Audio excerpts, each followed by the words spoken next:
आशा है आप सभी आनंदित होंगे और परमेश्वर में हर दिन बढ़ रहे होंगे। मैं एंजल सी बेंजामिन आपके सामने हमारा दूसरा पॉडकास्ट लेकर आ रही हूँ और आज हमारे बीच में हमारे चर्च के पास्टर सीनियर पास्टर नवीन पॉल टाडले हैं। वे सत्संग मिशन के लीड पास्टर हैं और हमारा जो सत्संग मिशन है वो चर्च प्लांटिंग में और लीडर्स को इक्विप करने में काम करते हैं। हमने पिछला पॉडकास्ट भी रिकॉर्ड करा है जो आप हमारे YouTube चैनल टी नवीन पॉल मिनिस्ट्रीज पर देख सकते हैं। साथ ही साथ हम रेवलेशन की बुक से भी बाइबल के चैप्टर्स को और उसके जो अध्ययन है उसको पोस्ट करते हैं रेगुलरली। यदि आपके पास कोई भी क्वेश्चंस हैं, यदि आप जवान हैं विशेष करके या कोई भी उम्र के हैं और यदि आपके पास कोई क्वेश्चंस है बाइबल से रिलेटेड, आत्मिक जीवन से रिलेटेड या कोई भी क्वेश्चंस आपके मन में, तो आप हमारे YouTube चैनल पर उसे पोस्ट कर सकते हैं। आज हम आपके सामने एक बहुत ही इंटरेस्टिंग टॉपिक लेकर आए हैं जो कि ये है कि परमेश्वर का वचन एग्जैक्टली क्या है, कैसा है, हमें कैसे पढ़ना है, कैसे इसकी गहराई में जाना है। मैं चाहूंगी कि मैं पास्टर नवीन से ये प्रश्न को करूं कि परमेश्वर का वचन एग्जैक्टली है क्या? बहुत अच्छा प्रश्न है और मेरा विश्वास है कि बहुत सारे लोगों को इसके द्वारा समझ और आशीष मिलेगी। सुनिए, परमेश्वर ने आदम से संगति करने को अपनी प्रायोरिटी बनाया और प्रतिदिन परमेश्वर जो है वो आदम से मिलने आता था। तो मिलने आता था तो क्या होता था? कम्युनिकेशन होता था और उस कम्युनिकेशन में एक जॉय था जो आदम को तो अच्छा लगता ही लगता था, परमेश्वर को बहुत अच्छा लगता। वचन या कॉन्वर्सेशन या बातचीत की शुरुआत हमेशा परमेश्वर से होती। वो आदम से मिलने आता था और जब आदम ने पाप किया तो भी परमेश्वर ने बात की। आदम तो छुप गया।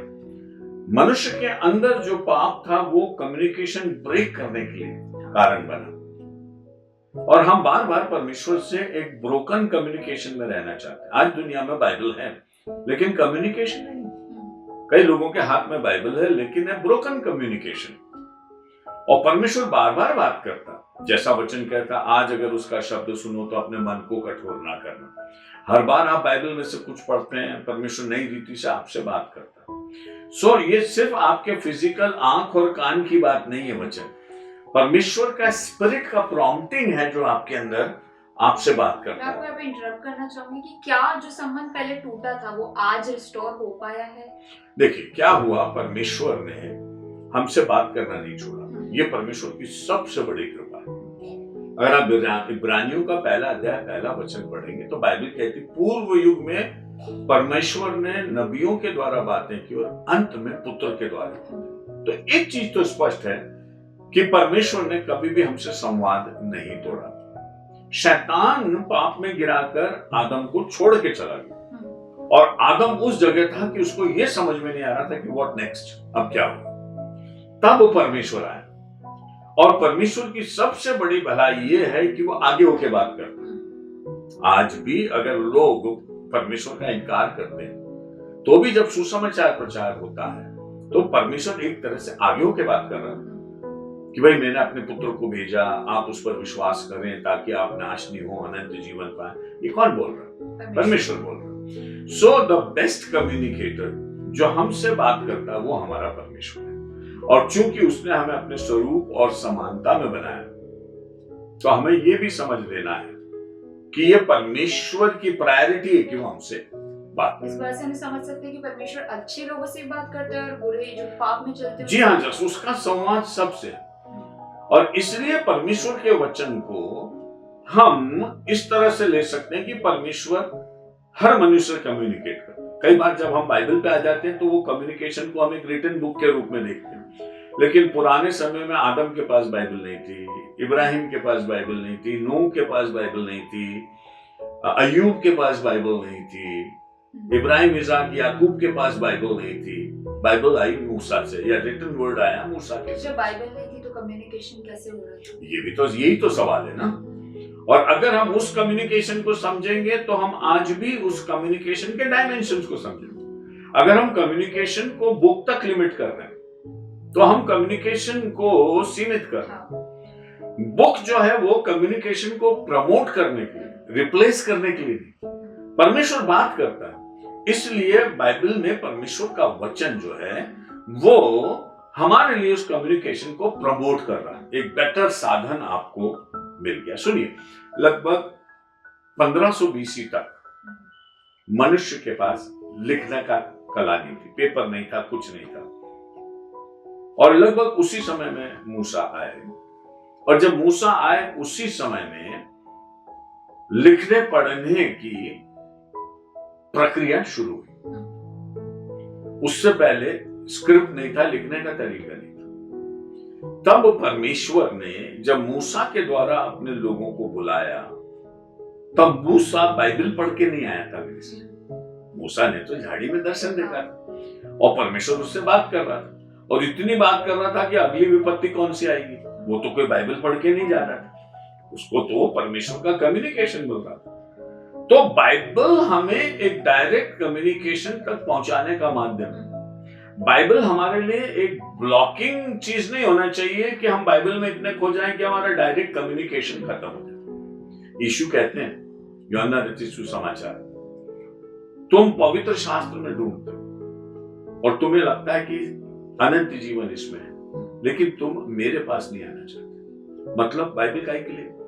परमेश्वर के पास है। हाँ, लेकिन तुम कह रहे हो कि बाइबल ही परमेश्वर है, तो वर्ड ही वर्ड है, तो वर्ड को लिखने वाला है। जैसे कोई एक चिट्ठी होती है, तो हम चिट्ठी पढ़ते हैं तो हमारे सामने एकदम इमेज आ जाती है चिट्ठी के लिखने। मान लो आपकी मम्मी ने आपको चिट्ठी लिखी, तो जब आप चिट्ठी पढ़ते हैं तो मम्मी की इमेज और मम्मी की फीलिंग और मम्मी का कम्युनिकेशन उस चिट्ठी में छुपा होता है। चिट्ठी केवल काले अक्षर नहीं होते, चिट्ठी में कुछ कम्युनिकेशन है जो किसी लिविंग पर्सन का। कहना चाहते हैं कि परमेश्वर को जानने के लिए बाइबल लिखी। हाँ, तो सीढ़ी के समान। अगर आप वचन पढ़ के लिविंग कम्युनिकेशन में नहीं आ रहे तो फिर आपका वचन पढ़ना आपके लिए लाभदायक नहीं होगा। आज बहुत सारे लोग हैं जो बॉर्न अगेन क्रिश्चियन नहीं है, जो परमेश्वर के लिए अपने जीवित संबंध में नहीं है, लेकिन ये कहते हैं कि बाइबल मैंने 10 बार पढ़ी, और वो उसी पर काउंट करते हैं कि हम तो बाइबल पढ़ते हैं।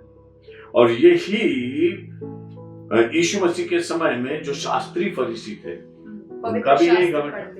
वो तो बिल्कुल उतरे हुए थे। शास्त्री और फरीसियों की ये हालत थी कि लोग उनके कपड़े चूमते थे कि खुदा का कलाम पढ़ते हैं और हमें सिखा रहे हैं, लेकिन जीवन उनके अंदर नहीं था। और यीशु ने जब बोलना शुरू किया तो वो पेंटेट्यूक जो उनके पास था, मूसा की किताबें थी और ओल्ड टेस्टामेंट की जो सारी चीजें थी, वो यीशु के कम्युनिकेशन में फुलफिल हो गई। कि देखो, खुदा पहले बुजुर्गों के द्वारा बात कर रहा था और अंत में पुत्र के द्वारा। इसलिए यीशु ने कहा मैं व्यवस्था को तोड़ने नहीं, पूरा करने, उसको पूरा करना है। नूह के समय में जैसे बाइबल नहीं थी, कुछ वचन नहीं था, तो परमेश्वर कैसे कम्युनिकेशन करते थे? देखिए क्या होता है कि कोई चीज साधन जो होता है ना, वो कई बार एक ब्लेसिंग होता है, कई बार साधन एक रुकावट होता है। इब्राहिम से परमेश्वर ने बात की और इब्राहिम से कहा अपने पिता का घर छोड़, सब कुछ लेकर निकल। ये कम्युनिकेशन ऐसे नहीं है कि इन द ब्लूज किसी ने कुछ बोल दिया और आपके समझ में नहीं आ रहा। बड़े प्रिसाइज है, आपके एक कदम की और आपसे बातें कर। सो परमेश्वर जब आपसे बातें करता है तो वो आपकी प्रिसाइज बातें करना शुरू करता है। और परमेश्वर ने इसके इंपॉर्टेंस को मुझे और आपको बताया है, जो योएल 2:28 में भी है। अब मैं अपने दर्शकों को बता दूं कि हम बाइबल बार बार नहीं रेफर नहीं कर रहे हैं, पढ़ नहीं रहे हैं, क्योंकि हम टाइम सेव करना चाहते हैं। लेकिन मैं उम्मीद करता हूं कि जो रेफरेंसेस हम बोल रहे हैं उसको आप ढूंढेंगे भी, पढ़ेंगे भी। अगर मैं कोट कर रहा हूं तो आप उसको खोल के पढ़ेंगे। योएल 2:28 में लिखा है, अंत के दिनों में मैं अपना आत्मा सब प्राणियों पर उड़ेलूंगा, तुम दर्शन देखोगे, स्वप्न देखोगे, और तुम्हारे घर के नौकर भी परमेश्वर के जानने वाले होंगे। उसमें स्क्रिप्चर का कोई रोल नहीं। आपको ऐसा लगता है कि आज के समय में हम डायरेक्ट कम्युनिकेशन कम करते हैं? नहीं, डायरेक्ट कम्युनिकेशन से अगर लाइफ बिगिन होती है तो वर्ड मीनिंगफुल हो जाता है। अगर हम वर्ड से जाते हैं तो कई बार डायरेक्ट कम्युनिकेशन नहीं हो पाता। डायरेक्ट कम्युनिकेशन एक बिगिनिंग है। अब आप वर्ड पढ़ते हुए डायरेक्ट कम्युनिकेशन में जा रहे हैं। विश्वास सुनने से, सुनना मसीह के वचन से होता है, और दुनिया भर में प्रीचिंग होती है और जाकर जगत में प्रचार करो। क्यों प्रचार करो? और बाइबल पढ़ो और देखो यीशु मसीह ने क्या क्या किया, ताकि तुम कम्युनिकेशन पर आ जाओ। सो बाइबल मुझे और आपको किसी ईश्वर से, किसी जीवते परमेश्वर से मिलाने का एक पत्र है। सो पत्र को पत्र की तरह रखकर जब हम जीवित परमेश्वर के साथ गहराई में जाते हैं, तब हम परमेश्वर के अनुग्रह को और उसकी बातों को समझ पाते हैं। सो परमेश्वर ने हमें बाइबल दी। लगभग 1500 साल के गैप में 40 लोगों ने जो कलाम लिखा उसको कंपाइल करके कैनोनाइज करके हमें बाइबल मिली। सो ये परमेश्वर का सिद्ध वचन है। और इसलिए व्यवस्था विवरण में ही मूसा ने कह दिया था कि मनुष्य केवल रोटी से नहीं जिएगा, कि परमेश्वर के वचन से जो उसके मुख से निकलता है, मुख से निकलता है, छपा हुआ मिलता है लेकिन मुख से निकलता है, तो वो मुख से निकलना इंपॉर्टेंस। सो इस हिसाब से हम समझ सकते हैं कि बाइबल जो है वो एक सीमित नॉलेज है, लेकिन उसके अलावा भी बहुत डायमेंशन। बाइबल एक टूल है, गेटवे है, एक लाइव कम्युनिकेशन का गेटवे है। और इसलिए गेटवे है क्योंकि वो अब हमारे डिस्पोजल पर आ गई। बहुत इंपॉर्टेंट बात है, इसको समझ लो। जब तक परमेश्वर नहीं बोले तो आप कैसे सुनो? नहीं सुन सकते। लेकिन अब हम ये कह रहे हैं कि भाई परमेश्वर तुमसे लगातार बोलना चाहता, तुम तो बाइबल पढ़ो। अब आप कहेंगे कि इब्राहिम की तरह खुदा ने मुझसे नहीं बोला तो मैं कैसे जानूं? तो परमेश्वर कह रहा है अब आपके डिस्पोजल पर वर्ड होगा। जो भी बाइबल पढ़ेगा परमेश्वर उससे बात करना शुरू करेगा। बाइबल पढ़ के अनेक लोग हैं जिनको कभी किसी ने प्रचार नहीं किया, लेकिन उन्होंने परमेश्वर का वचन पढ़ा और उसके मैसेज को लिया और उन्होंने परमेश्वर को ग्रहण किया और अपने जीवन में नया जीवन पाया। सो जो वर्ड ऑफ गॉड है वो कैसे हमको ब्लेस करता है, इसको समझना बहुत ज्यादा जरूरी है। ये बहुत प्राइमरी बात है जो कम्युनिकेशन के लिए, और इसको समझ लेंगे तो हम आगे की बातों को बहुत आसानी से समझेंगे कि रिटन वर्ड ऑफ गॉड क्या है, हम उसको कैसे पढ़ें, कैसे मेडिटेट करें, कैसे उस पर ध्यान करें। कई बार लोग बोलते हैं कि परमेश्वर हमसे बात नहीं करता, लेकिन असल जिंदगी में बाइबल पढ़ते ही नहीं। जी हाँ, जब वो ये कहते हैं कि परमेश्वर हमसे बात नहीं करता है और वे बाइबल नहीं पढ़ते हैं और ये सोचते हैं कि परमेश्वर हमसे बात करे, तो वो एक at the disposal of God है, किसी से बात करे नहीं करे। देखिए, जब शाऊल इमाउस को जा रहा था, दमिश्क के मार्ग पर था शाऊल, उसको कोई कम्युनिकेट करने वाला नहीं, कोई बाइबल सुना ही नहीं सकता था, हिम्मत ही नहीं थी, और वो तो मसीहों को सताने लगा। तब परमेश्वर ने उसको दर्शन दिया। अब उससे कहा, हे शाऊल तू मुझे क्यों सताता? तो कोई रिटर्न वर्ड था क्या? नहीं था। उसके बाद कोई आकाशवाणी हुई थी, और वो तो ज्ञानी आदमी गमलीएल के चरणों में वर्षों तक बैठा था, उसने सारे स्क्रिप्चर्स पढ़े थे। और मैं टेल यू कि पेंटाट्यूक और मूसा की सारी किताबें और ओल्ड टेस्टामेंट पूरा थॉरली स्टडी किया था पौलुस ने, क्योंकि वो गमलीएल के चरणों में। फिर उसको परमेश्वर ने डायरेक्ट कम्युनिकेशन दिया।